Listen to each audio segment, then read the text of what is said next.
Howdy, y'all, and welcome to the Royals Rundown podcast presented by Royals Review. I'm Jacob Milham, as always, joined by Jeremy Hacrias No, Greco. I know, Jacob, that a lot of people are upset about the Chiefs not winning their third Super Bowl in a row, but I'm fine with it. I promise I'm not Hacrias. I'm good. Okay? All right, Good. I don't it's fine. 5 out of 6 years they went to the Super Bowl. Like I can't be sad. You can't win them all. fair You can enough. try. They've won more than most people. Yeah, that they have. Well, while the Philadelphia Eagles fans go ahead and tear apart their city, the Kansas City Chiefs fans are just calling out of work. But Kansas City Royals fans, you better be clocking in because spring training is just about to start. We are Yeah. going to lay out all the facts that you need to know. Plus, we're going to break down Andy Rodgers' latest opening day roster projection. But before we get too deep into it, you got to go check out royalsreview.com. A lot of great work going on over there. Jeremy put out a really good article detailing some outfielders that the Royals should and could be interested in, question mark. We all know that JJ Piccolo has been more than forthcoming about the team looking to the trade market for some outfield help. And Jeremy broke down some options that the Royals could pursue around the league. So go check that out on royalsreview.com. Plus, we're going to be talking about it later on in the show. All right. So before we get too deep into the who will make it, who won't make it, there are some baseline facts that Kansas City Royals fans do need to know out there. So, number one, why are we talking about spring training? It's February 10th. It feels like winter in Kansas City right now. Why the heck are we talking about sunny Arizona? Well, Royals players are already trickling into Surprise, and the first official workout for pitchers and catchers is Wednesday. Yes, February 12th. And just 5 days after it, on February 17th, that's when the first official full squad workout is. And I mean, that's just like the due date, right? There's already plenty of players that we've seen videos of down in Arizona getting that work in down in Surprise Stadium. It is going to be very, very interesting. Some other things that Royals fans should need to know about is there are some additional player availabilities, so fans can attend some workouts. These games are very, very accessible. Parking is free, stuff like that. So I get it. It's a really long drive from Kansas City to Arizona. I vastly underestimated that drive.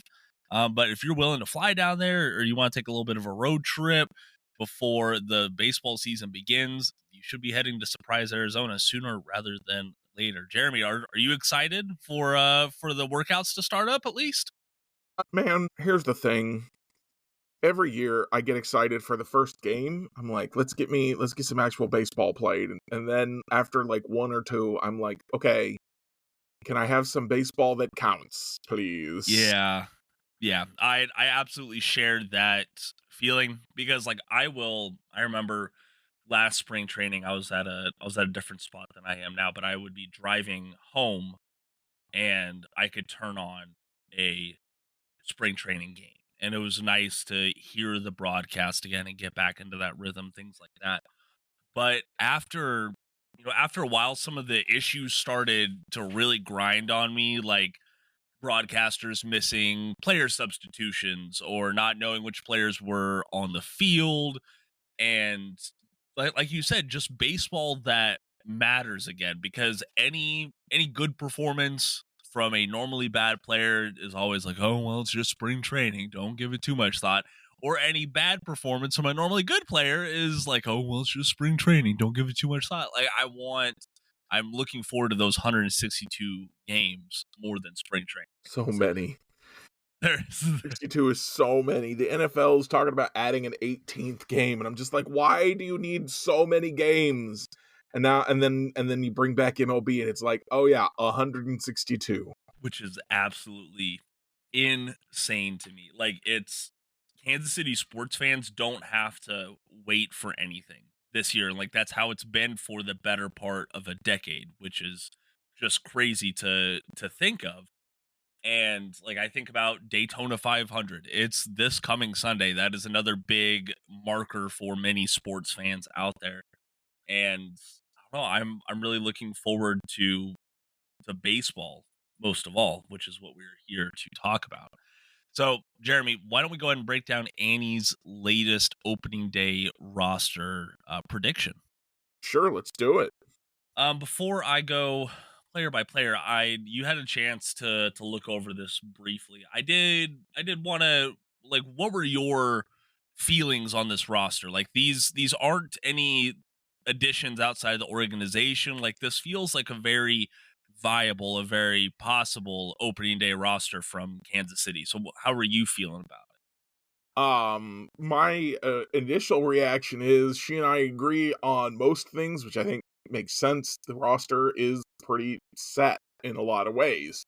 One the bullpen obviously I found pretty interesting. Obviously I had huge differences there because I did predict a trade, but I think there's a difference in Annie's job and my job when it comes to predicting trades. Um, I think that she's got a lot more information than I have, so she's got to be more careful with what she mentions. And then, like, if she'd done a roster prediction a week ago and been like Anthony Santander in right field, like people are going to read into that in a way that they're not going to read into what I write. So she's got an obligation to try and keep things from getting wildly out of control, I think. On the other hand, her bench I found, I think, the most interesting because she's got Nelson Velasquez on her bench, and I'm sorry. No. No, just no, it's not happening. They don't have enough hitting in the corner outfield spots. They don't have enough defense in the corner outfield spots. Nelson Velasquez brings more of what they already don't have in the corner outfield spots. He doesn't offer. I mean, he's basically Hunter Renfroe, but without a guaranteed contract. I don't. There's nothing that makes me think, oh, Nelson Velasquez could be better, or that like one way or the other. So it's like, why you don't? He's gonna be playing and he's gonna be fighting for roster spot, but you've paid Hunter Renfroe.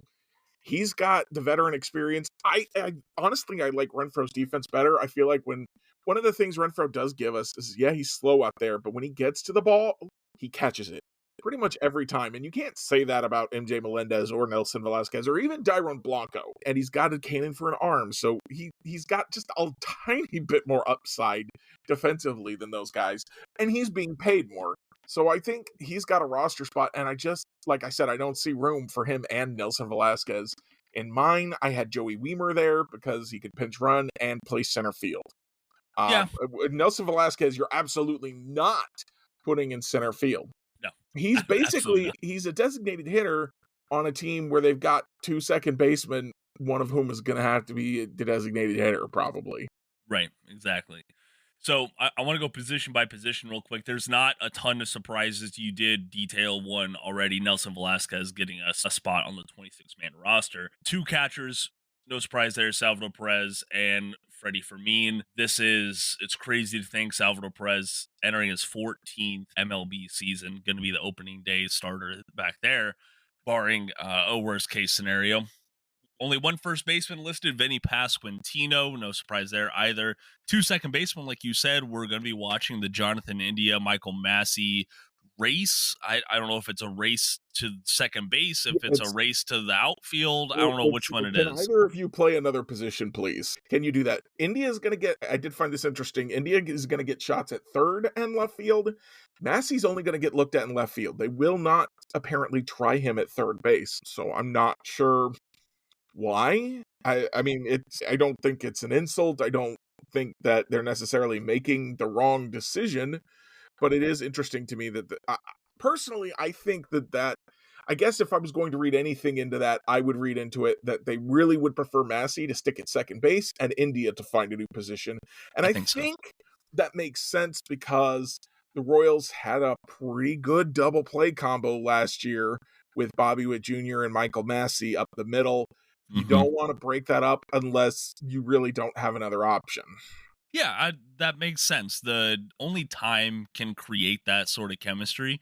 that those two have, which was just very, very valuable and exciting to watch at times last year. And also just overall, Massey has been a more valuable defensive second baseman than Jonathan India has. Now Right. I know bar was set really high for Massey when he won that gold glove in the minors like back in 2021. I get it. He hasn't been perfect. He hasn't been on a gold glove level at the major league level. But he is still above average at the worst consideration. So And he I and would Bobby prefer him to be at second. communicate well. Yes, they do. That they do. Speaking of Bobby, he is the only shortstop listed here, but Annie did go out of her way to say that Michael Garcia is, quote, considered the backup shortstop. Which makes So sense. it does. It absolutely does. Third baseman, Michael Garcia, slated as the opening day guy at the hot corner. We can talk about that more in another podcast episode. And then then the three outfielders listed are kind of the worst case scenario for many Royals fans after the 2024 season. MJ Melendez, Kyle Isbell, and Hunter Renfroe. Royals haven't really done anything to add any just outfield help. I mean, you can squint and say, oh, well, Jonathan India might help or Kevin Biggio might help. But speaking of Biggio, he is, I think, the surprising addition to this bench. I had him Um, on mine, so I didn't think it I was surprising know, at all. I know. Just he's at a spot right now where he has to push his way onto the roster. He's on a minor league deal right now. But there are certainly guys who can be on their way out of Kansas City after spring training. Excuse me. Nick Prado, he's out of options. Nelson Velasquez, he's out of options. Those are just the two position players I can think of right now who might be done on the Royals 40-man roster. I think the way and the only here's the thing is that the only guy on the roster who can play in backup infield, utility infield for the Royals right now on the 40 man is Nick Lofton.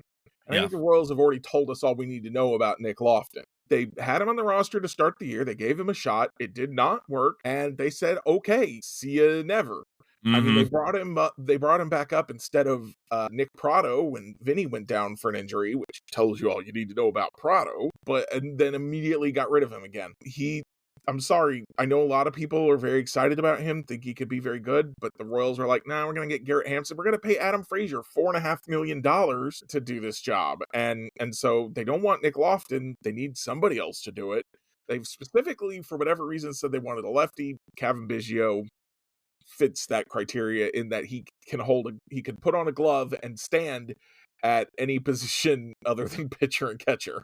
Yeah, he's played every single position in his major league career, excuse me. And I think he had 10 appearances at all of the infield spots last year. Like he can play.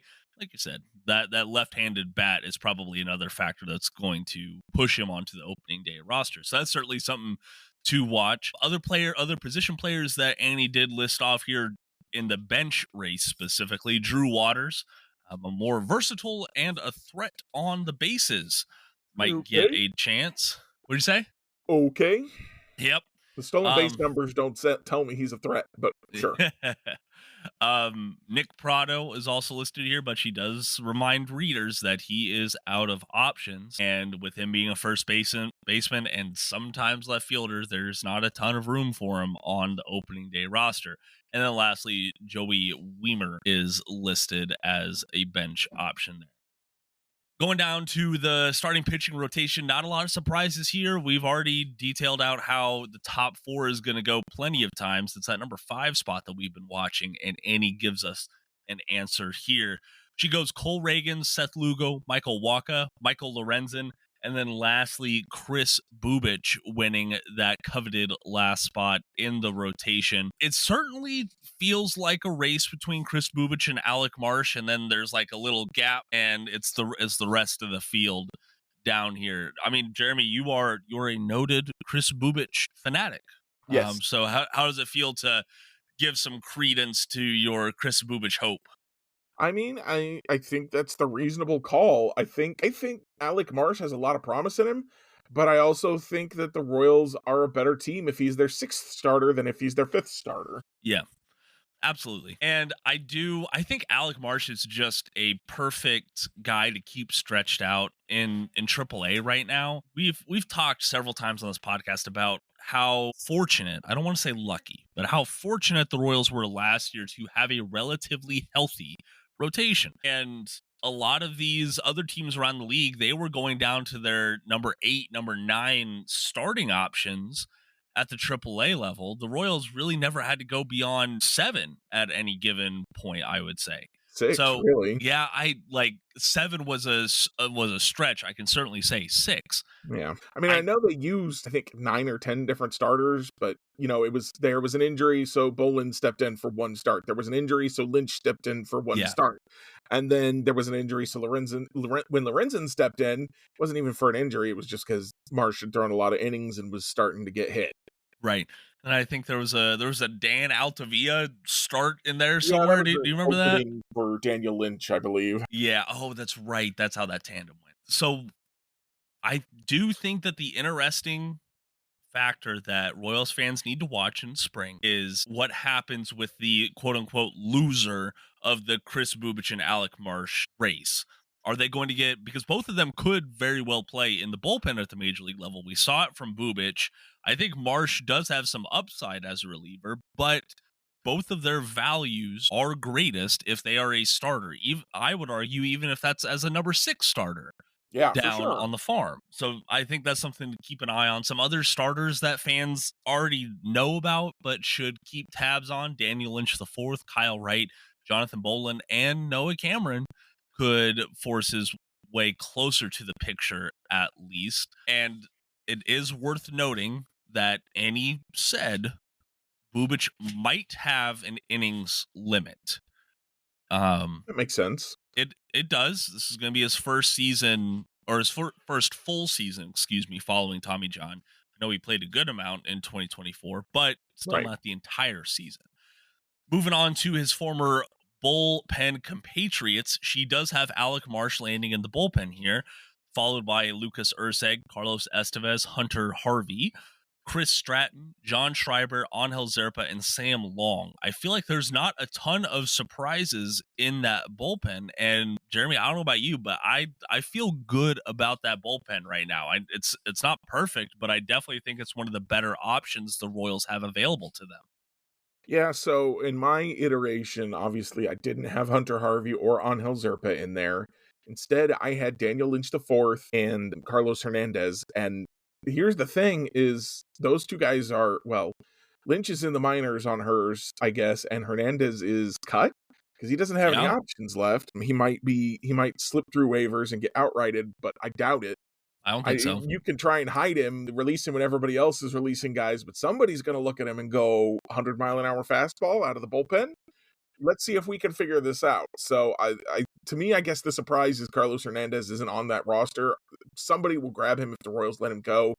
I think that there's something there. He seemed to make a change to me at the end of last year that had me really hopeful for him. And honestly, I know, like, and people are like, okay, the bullpen's good. Don't trade out of the bullpen now, though, as I keep suggesting we should trade out of the bullpen. We'll get to that in a minute. But if you replace Angel Zerpa and Hunter Harvey with Carlos Hernandez and Daniel Lynch IV, I don't think you've gotten worse. I think Lynch is at least as good as Zerpa, and based on how good Harvey was last year, Hernandez is as good as he is. So I think you're still okay, and you still got some options down in the minors. I think you mentioned, I know I saw in her article, Evan Sisk, James MacArthur, who was the closer to start last year, is probably starting the year in the minors. Kyle Wright should be healthy at some point this year and probably join the bullpen. Steven Cruz is down there, and he's pitched pretty good when he comes up. They just keep not wanting to let him come up Yeah, and pitch. He also, in this case, he has the options. So and that's why MacArthur goes down to the minors too, is options. yeah, So, absolutely.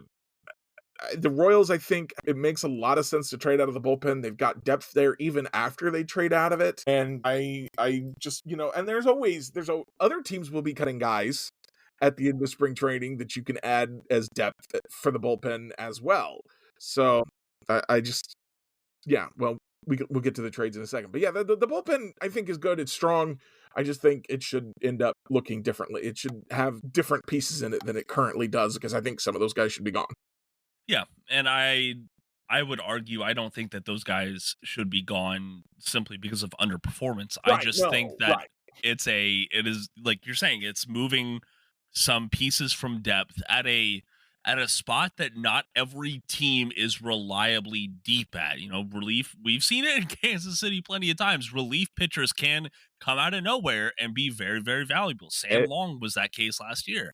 And everyone needs pitching. Yep. Every team needs pitching all the time. Every The single. Royals need pitching, but they also need an outfield. And so sometimes you got to go, okay, well, if we need pitching, whether we trade from it or not, let's trade from it and fix the outfield. And speaking of that outfield, let's go ahead and get to your article on royalsreview.com. So, Jeremy, what I'm going to do is we're going to list off all 5 of the options you gave out, but there are a few guys that I want to hone in on a little bit closer, if you don't mind.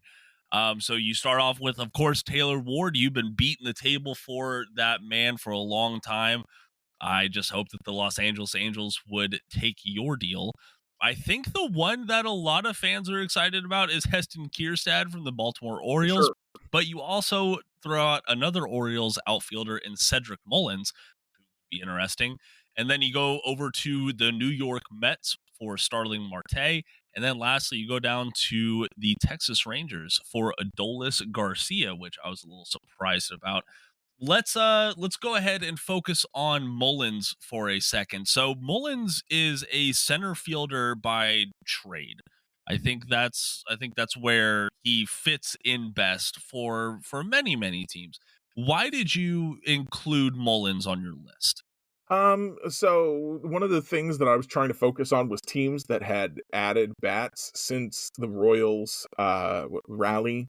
Because Piccolo mentioned during the rally that where the Royals were kind of focused right now was, when teams sign bats, they gotta find room for other guys. Maybe somebody will finally trade with us. So I was like, all right, well, the Orioles signed Ramon Laureano, and the Mets signed Pete Alonso. So let's see what's going on there. And when I was, reading about Laureano, I saw a lot of guys, and we talked about this the last time. I saw a lot of people saying, why can't Heston Kjerstad get playing time? I'm like, well, if he can't get playing time, which, I mean, that's what it signals. We looked at the depth chart. He looks like he's on the bench. If he can't get playing time, trade him. Orioles need starting pitching.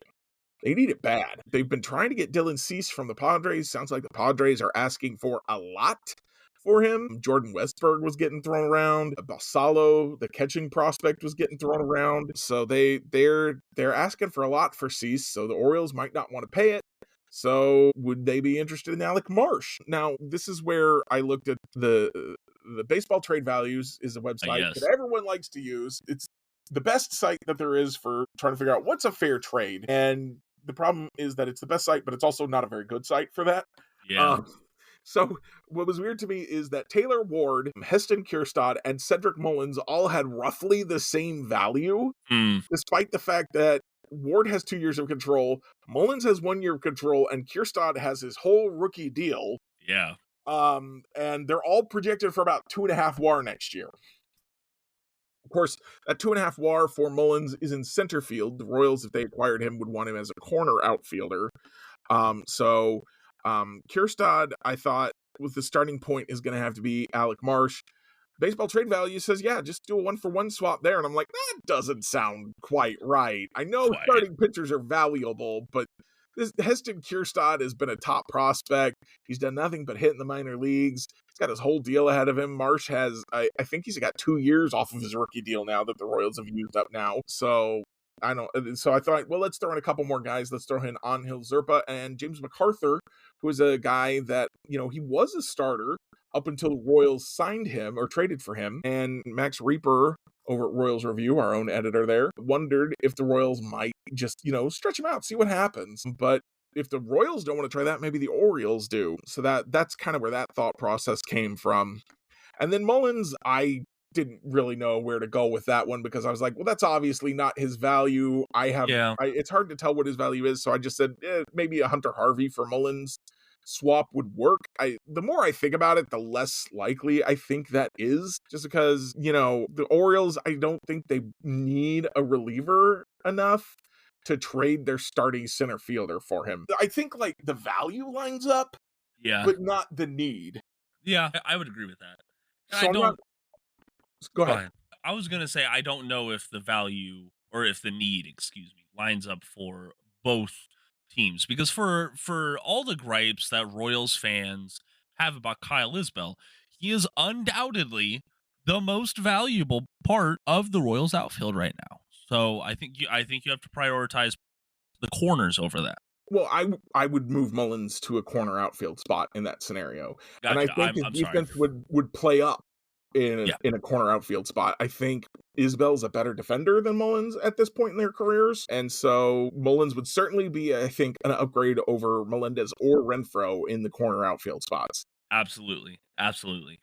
So we ran down your Kierstad trade, your Mullins trade. We've Wait, already talked about your Taylor one Ward last trade. thing I do want to say about that Kierstad trade. It is by far the favorite on the poll I Uh, put in on the article, which tells me I probably undersold it still.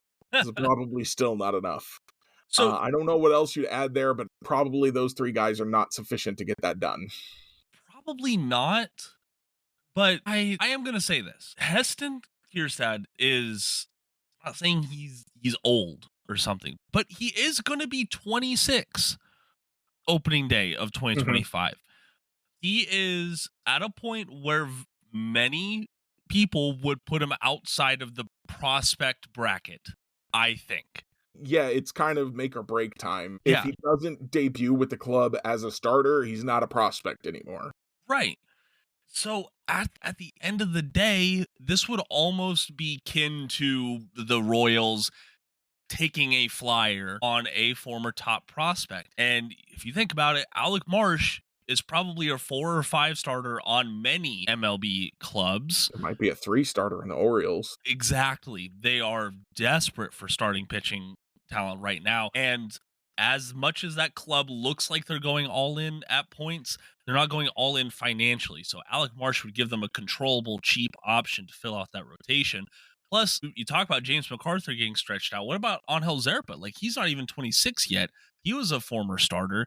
That might be an option that they want to go with. Overall, you give the Orioles three very malleable players. You give them three guys that they can really shape in their image and see what goes. So What I if think that there is some realism there.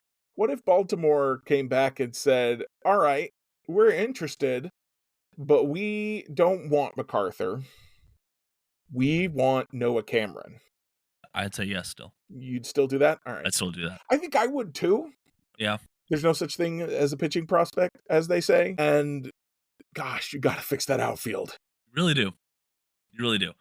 And it is I've spoken about it so many times over the past couple of years. It feels like we're still very much in this weird era where there's a small contingent of Dayton Moore prospect picks out there Mhm. still. And I feel like Noah Cameron is in that group a little bit.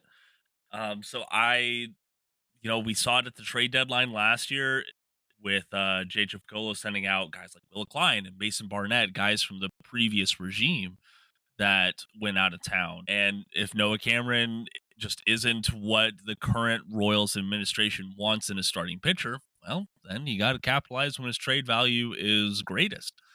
So that could be an option. And for everything that we talk about Heston Kierstad, he has had somewhat of a workload at the major league level. 52 games or 47 plate appearances with a 113 WRC plus. I'd take that. I absolutely would take that. And then you look at his minor league track record, it's 140s, 150s, 160s all the way through. Yeah, that it is. That it is. I will say the strikeout rate, of course, is concerning, but that is something either the bat outweighs or just gets better with time as If, he sees major league if you pitching. got a problem with strikeouts, let's go ahead and trade Jack Caglione. Oh Okay. man, Yeah, might as well. Gotta boot him on down the road, I guess. Trade him when his value's the highest, right? The last couple of guys, though, that you list out in your article, Starling Marte. So break that one down for me, because this was also the only trade that you listed here that had the Royals acquiring another player on top of the outfield. Right. So obviously, we've seen the rumors at this point. Hunter Harvey for Starling Marte was something that was heavily discussed with the Mets. The Mets would not pay down enough of Marte's contract to make the Royals do it.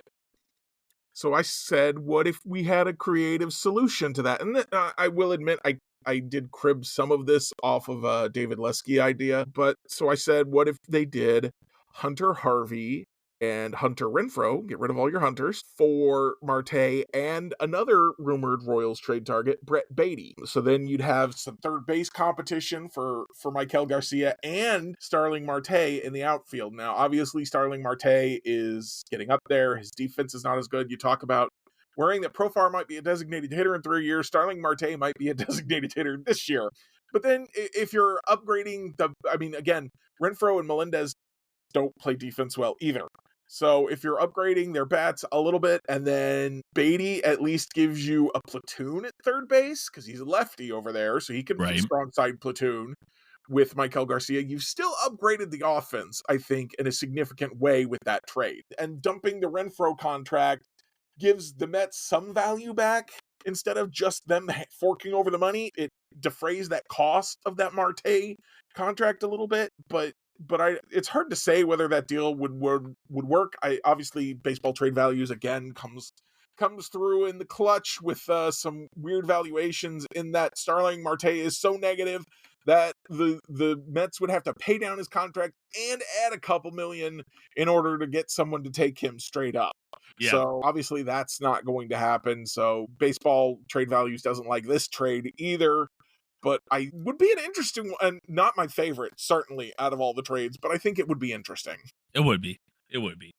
Lastly, Garcia, I do think that his trade value is greatly impacted by 2024.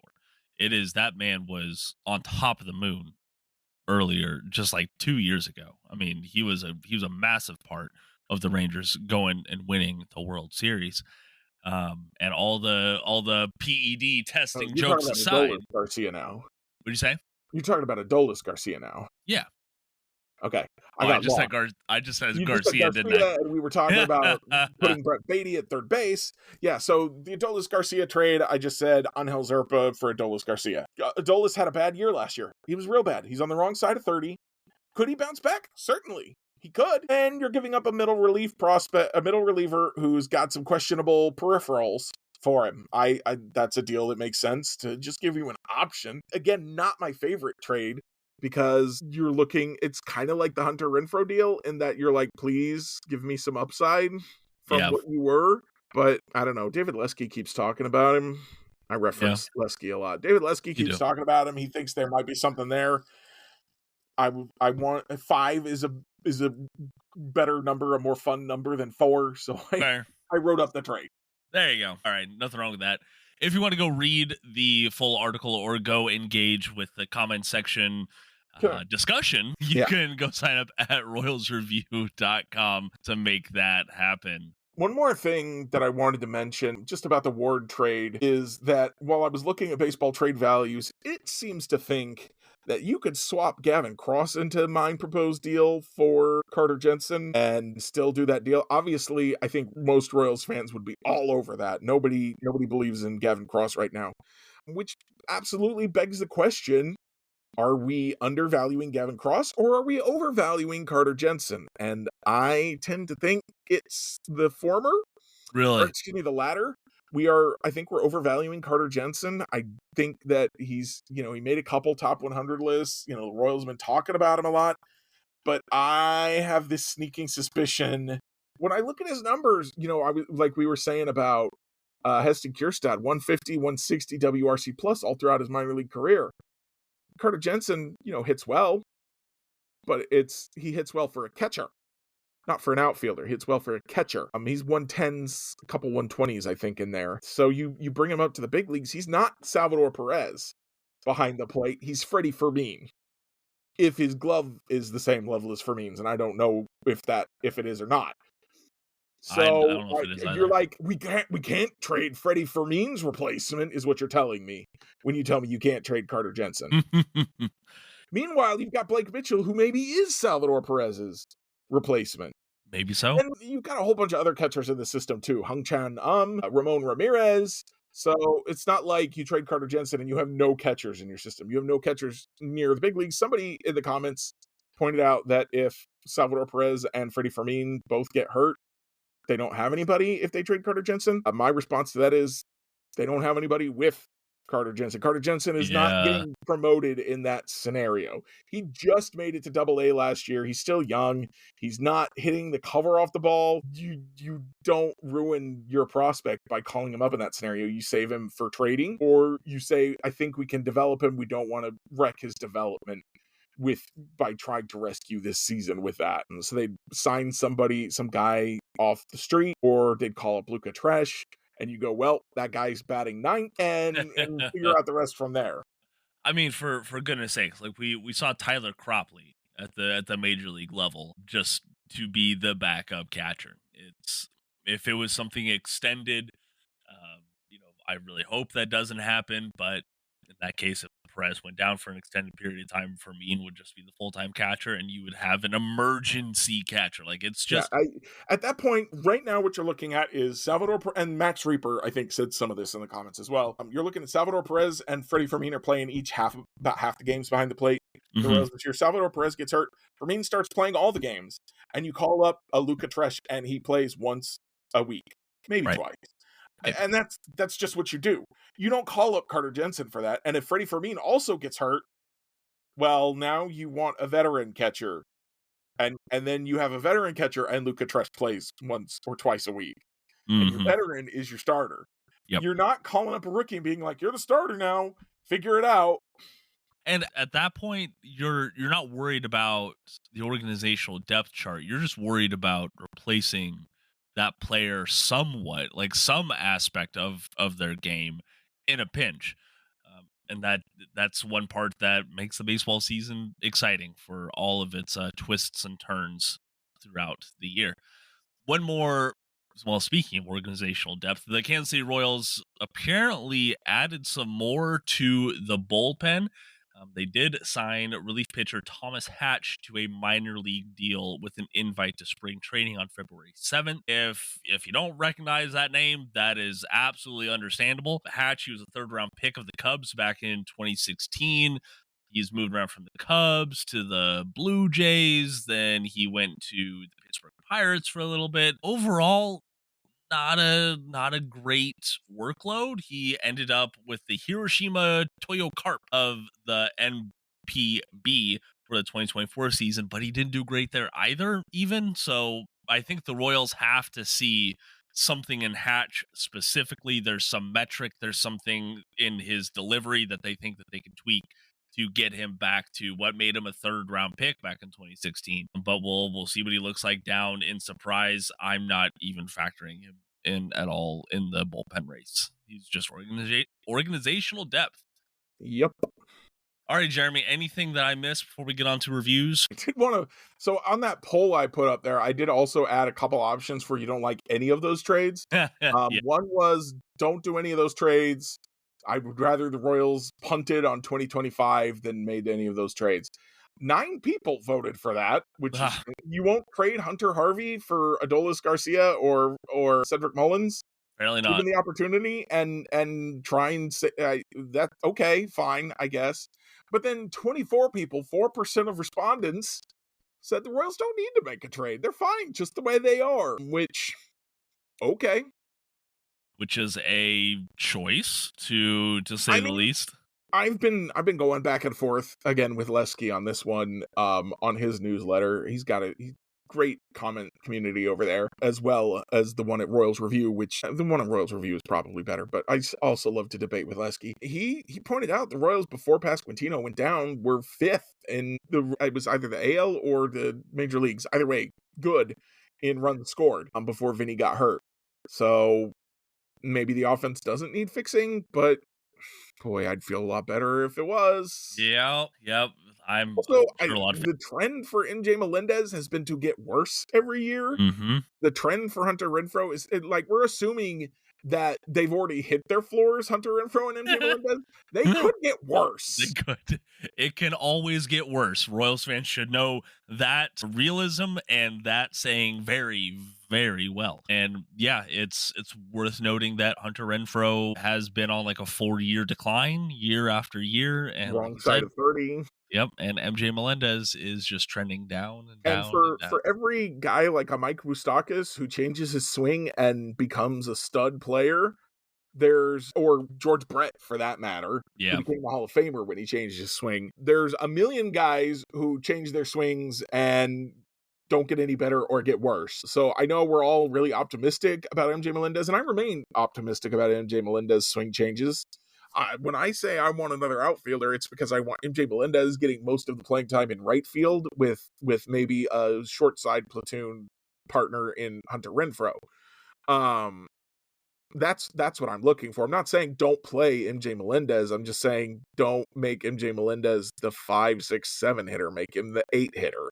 please. And yeah, if he pushes his way up to the 5 spot, then that is a great thing for the Royals in 2025. Right. All right, moving on to our reviews for the evening before we get on out of here. I'll go and kick us off with a quick one. Honey and I sat down and watched one of the most awarded films from the last year called Conclave. It's streaming on Peacock. What it is, it first off has a great cast. I really love Ralph Fiennes. Is that how you The say his name? yes, I believe so. Jeremy, you I've were heard it. asking the wrong I've person. heard it so many different ways, and I'm like, I don't want to say that name. Ralph Fiennes. If you don't know who the heck that is, it's Voldemort from the Harry Potter films. And he's done some other stuff too. Yeah. Just a few other films. One of his other films from 2022, The Menu, is one of my comfort I movies. still need to watch that one. Oh, so good, so good.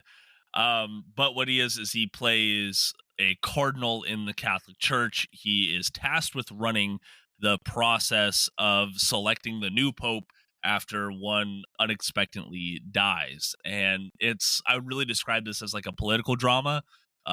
There's a lot of drama going on, a lot of shuffling of cards, things like that, but he's also chasing down kind of this trail of breadcrumbs to like, okay, there's something being covered up here that died with the previous pope. What is it? How does it affect this whole process? Things like that. Stanley Tucci is the primary supporting actor in this, and he got nominated for several awards as well. So a really good cast of like a lot of guys that you go, hey, I recognize him. I've seen him from this. It's called Conclave. I'm sure that if you're Catholic, it's not gonna be something for you, but I'm not, so I enjoyed it. And also, my bonus review is the new dog to the household, named Matilda. She is a tiny beagle, about 20 pounds, but she's 5 years old. She's been a stray her entire life, according to the shelter, and she shows it. So it has been a learning curve teaching a dog about living in a house, but it's been fun. So I'll keep you all posted about how Matilda is doing. Jeremy, over to you. I'll start you with my bonus review. Okay, all right. Cross on Prime Video, starring Aldous Hodge, who is one of my favorite actors. Yeah. I hated it. I hated every moment of it. The character Alex Cross he's a cop, which, for a certain segment of the population makes him hard to root for to begin with, and he doesn't really do anything. Like, even if he wasn't a cop, he's not a guy that you necessarily want to root for. And beyond that, it's a really dark series. It follows him as he's trying to catch a serial killer. I mean, it's basically the same stuff that made me quit watching Criminal Minds, which is just reveling in the killer's attitude and mindset and using some pseudoscience to predict them. And it just really dark, and like, I don't want to be in that mind space. I want something hopeful, at least a little bit more hopeful than that. So I can't recommend Cross even with Aldous Hodge in it. He's terrific. I just don't like it. Fair enough. And then, so my real review for this week is going to be going back to an old faithful Apple TV, Apple Plus, whichever it's called. And I watched another show on there, one which has 2 seasons, but is unfortunately the 3rd season was canceled a while back before I was able to watch it.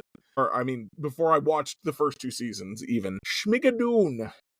Oh, yeah. Schmigadoon is a musical TV series. It's, like I said, 2 seasons. Each season is 6 half-hour episodes. Mm-hmm. And it's a send-up and celebration of musicals. Schmigadoon does Brigadoon. Is where the Schmigadoon comes from. Oklahoma, others of that kind of the golden age of musicals.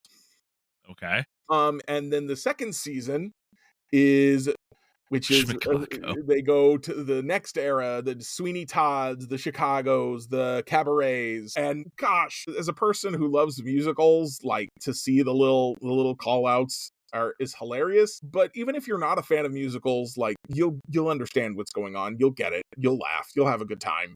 Mm-hmm. It's hilarious. It's got Keegan-Michael Key, and I cannot remember the woman who's his co-star. And they're a couple that's having some marital, or they're not married. They're going on a couple's retreat, and they get lost and end up in Schmigadoon, which is like there's a musical world, and it's all magic. And there's a leprechaun played by Martin Short, who's casting spells on them to make all this happen. It's just a really good. The first season was a little rough to me until the last episode. The last episode just really nailed everything home.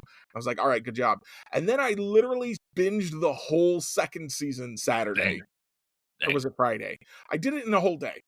Just one day I watched the whole 2nd season. It was that good. I just couldn't stop watching. So yeah, Schmigadoon. If you like musicals at all, if you like funny stuff at all, if you like Apple TV stuff at all. Like I said, they canceled the 3rd season probably because a lot of people are like, I don't want to watch musical. It's so good. It's so good. The music is stuck in my head, and it's funny, and it's charming, and it's clever, and you should watch it. All right, another hit from Apple TV Plus, folks, for Jeremy Greco. All righty, everyone out there, that is going to do it for us tonight. It is Monday evening, and we are ready to get on with it, but we are so excited for the baseball season ahead. If you want to stay informed, share your excitement with us, make sure you subscribe and follow to the podcast wherever you're listening to this at, or go support the work that is going on over at royalsreview.com by visiting there. You can also find the podcast episodes on the website. I am Jacob Milham. They are Jeremy Greco. Thank you for being here with us. And until next time, go Royals.